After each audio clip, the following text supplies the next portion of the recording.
Hi there, in this short tutorial I will show you how you can set up the Notion MCP server.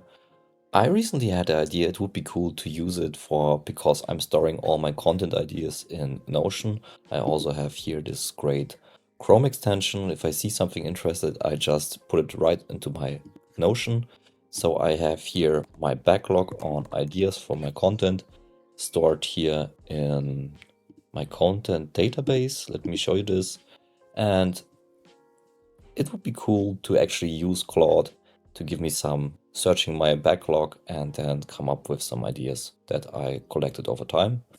So I have done this and I wanted to share with you how you can set it up because there are two small things that we need to cover. So the first thing is that we go here to developers.notion.com, docs MCP, and in here we can grab the MCP setup definition. I also will link this in the YouTube description.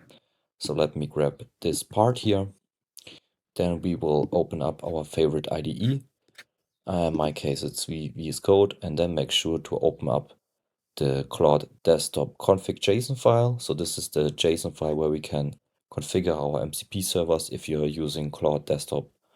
And now I'm here on Mac, and the default path is here library, application support, Claude Desktop config.json. So open this up, and then you should have an entry like this, hopefully, or completely blank. So make sure you have a valid JSON and starting with this key here, MCP server, MCP servers, and then opening up the object. And here each entry is a dedicated MCP server. So I will now add this entry that we copied over, and what we now need to provide is here the bureau token so that we can authenticate ourselves. And let me show you how we can get this. So make sure you are logged in to your Notion account and then go here to profile/integrations.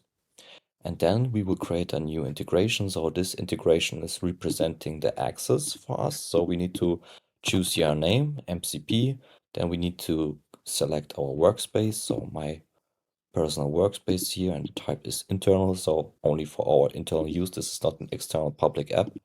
And then we click on save here. Great. And then configure integration settings. Here we can also set the capabilities. So what this app should be capable of doing. So of course, read content, update content, insert content. It's up to you. I guess only read content would be fine. But if you would like to leverage here MCP more, then of course give it more capabilities. Now here, make sure that you open up and show the secret key, because now we will copy this over and then place it right here and replace it with our actual access token. Great, now we have configured the MCP part here on Claude.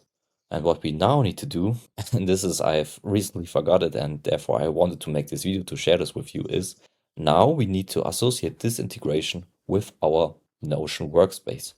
Therefore, we will go here on the dots, and then we click here on connections, and then we search for our recently created integration. So let's search for MCP, select it, and now we need to confirm this for our page.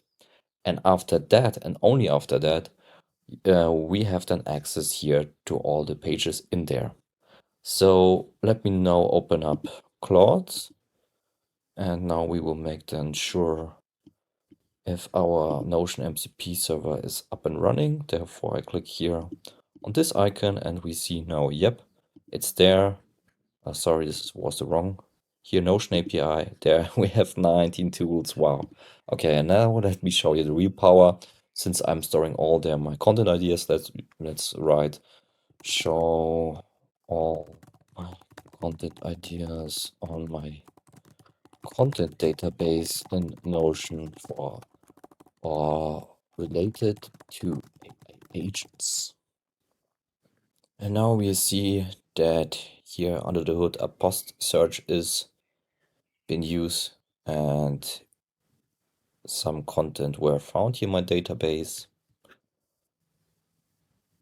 And it's so cool here, exactly the thing that I've stored. So I wanted to make also a video about Versal AI SDK, how to use MCP with my tags, AI backlog tutorial. How cool is that? Just play around. Thank you for watching. Don't forget to hit the subscribe button if you like this. And if not, we see each other in the next time.